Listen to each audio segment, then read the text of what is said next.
Yan, good morning. Dito tayo sa may kanto ng Road 20. For this video, for today's video, ayun, wasak ah. Mukhang hindi nagbigayan talaga.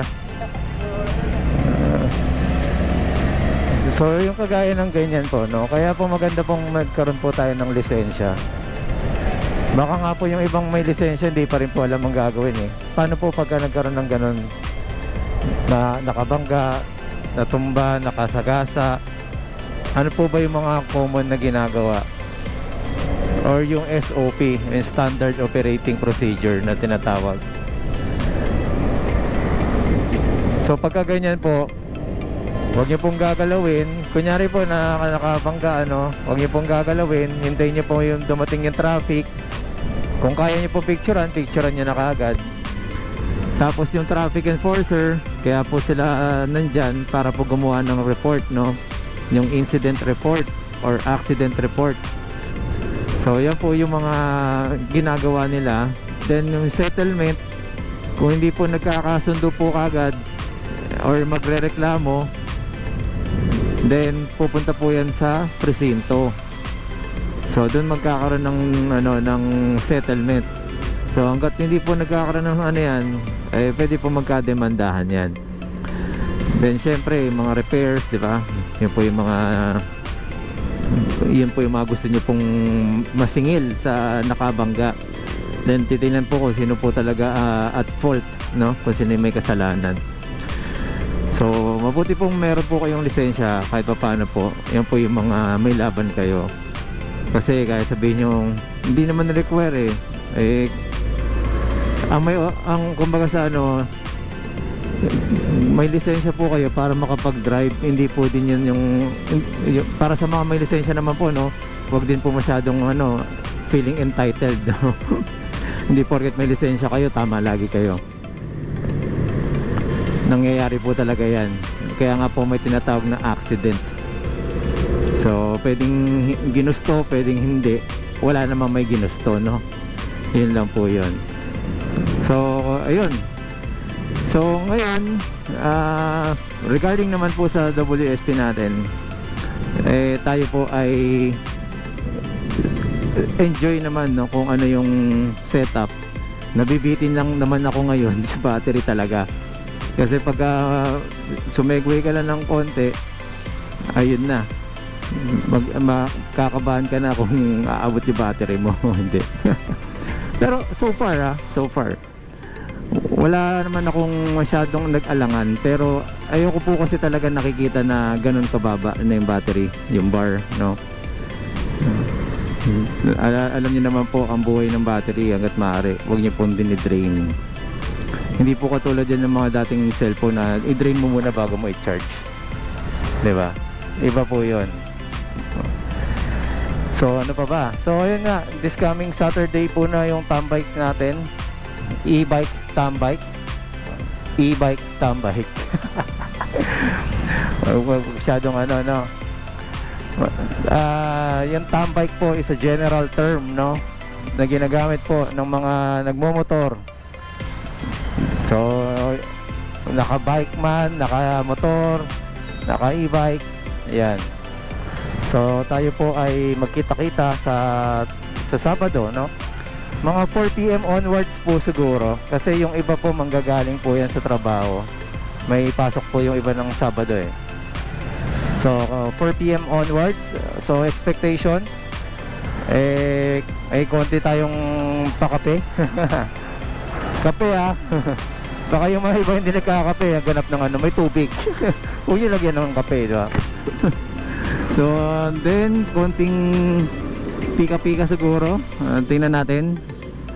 Hindi ako nagko-commit pero yung saksakan meron na rin naman na natin yan, na ayos po natin yan. Ayan. So maganda na magkita-kita rin tayo, no? Dahil yung community actually inopen lang po namin dahil dami pong gusto ring sumama, no? Kasi yung WSP napakadami na po namin sa totoo lang. Yung iba lang po hindi lang po kagad makasama dahil syempre alanganin sila, baka hindi sila umabot sa kanilang battery. So ayun, So inaano din natin na maging ano tayo, no, maging solid community rin tayo. So guys, ito po ay libre na sumama, no, wala pong entrance to, no, hindi po ako para maningil ng mga entrance fee, hindi po ako, ha, wala po akong ganon. Clarification lang po, no, tayo po ay nag-gather po para lang po sa ano, no, sa pagkakataon na magkita-kita tayo, no, meet and greet lang din naman po. So yung iba, maraming salamat po sa sumusuporta. Kahit pa paano po nakikita ko naman po na talaga yung support niyo sa YouTube po talaga nakasubaybay po kayo, no. Nakakatuwa naman po 'yon. So yung ito pong battery ko, second hand po ito. Nabili ko to siguro, nakalimutan ko na, March pa, April din. Basta bago mag isang taon or isang taon na rin mahigit. So mag-iisang taon na po din yung battery na gamit natin. So far wala pa pong nakikitang any hint na magkakaroon siya ng problema. So tamang lang din po, charging. So yung BMS naman po nito ay makikita naman po kung ilang taon na po siyang nagagamit, no, yung cycle. Kaya sulit naman siya. Magamit mo lang po siya ng isang taon mahigit, okay na kasi parang ang lithium battery sa tumatagal din po ng mga 5 years. So sa tamang lang din po, no, pagka dinedrain niya yan, pagka nasagad po ang lithium, yung iba po natutulog, nag-i-sleep mode. So I don't know kung paano ulit buhayin yon pagka ganun. Kaya ayoko din mangyari sa akin yun. Kaya gusto ko lagi siyang may charge, no. Ayun, so ano pa ba? Ayun, same routine natin ginawa tong daan. So tingnan pala natin, 79 volts, time check, 7:45, quarter to 8. Ayan.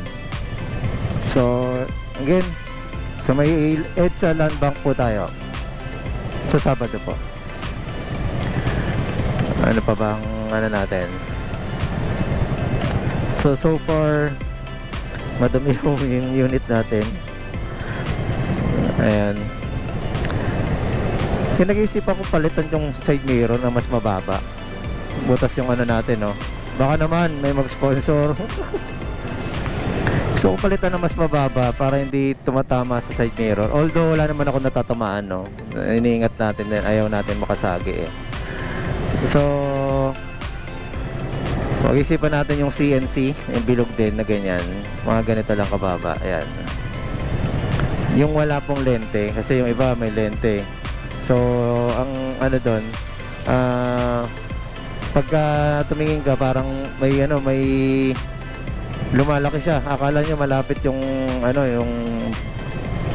yung kanyang yung distance niya, no. Ayun, ay thank you rin pala sa syempre sa Wheeltech. Lagi tayong na-invite sa mga gathering ng nag-opening po yung yung Honda Big Bikes. Grabe, meron dong motor na 20 million, grabe, no. 20 million.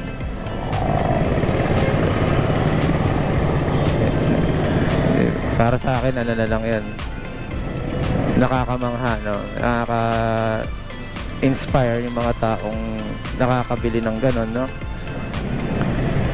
Well, kanya-kanyang destiny po yan, no. Puro kasabay natin ngayon ay motor. Wala pa ako kanina, nakasabay natin si Boss Roms, no. Purification, yung gumagawa ng battery. Shoutout sa inyo. Hindi lang tayo naka-record kanina. So yun, so dito na lang po muna, kakat ko muna. Tingnan natin after doon kung sakali may duktong ko, dahil masyado na mahaba yung natin, video natin. Okay, so mamaya guys. Our continuation, no? Naka-andar na tayo kasi sobrang tagal na natin doon sa stoplight. So nakasabay natin ay isang Primavera Vespa. Ayun may electric kick scooter doon. So nakatayo 'yon. Tingnan nyo nga po, takbo lang natin ganito lang din, nakakasabay natin. And I don't think na kailangan ko masyadong matuloy na e-bike Saka parang kakalas po itong WSP, alam niyo naman po yung nito. Yung quality nito, halagang sakto-sakto Pag nilagay niya ng malalakas na nagwawala, di ba? So tamang chill lang din po ang ating kasabayang Vespa. Shoutout sa iyo, kuya. Nagkaroon ng Vespa tour. Grabe. Shoutout sa kaibigan natin, number 2. Si David Takdog. O si Aho. Galing. Mga kasama ko sa pagbumotor talaga. Kaya bilib talaga ako dyan. Tagal na naming magkakasama ang Rumaraga sa EDSA. Shoutout sa iyo, boss. At yung mga kasama naming batang 2-stroke. Ayan. Pag nakilala niyo yung mga yun mga malulupit magmaneho. So yun, dito na lang po muna tayo at talagang matraffic na. Balik na po, kahapon rally kaya maluwag-luwag. So ngayon ito na back to reality. Alright. Paunahin natin yung ambulansya. Ayan, so nauna na siya, tayo naman. Mas maganda nang nasa likod tayo ng ambulansya kaysa baka tayo pasunduin yan, no? Alright, hanggang dito na lang po muna. Thank you.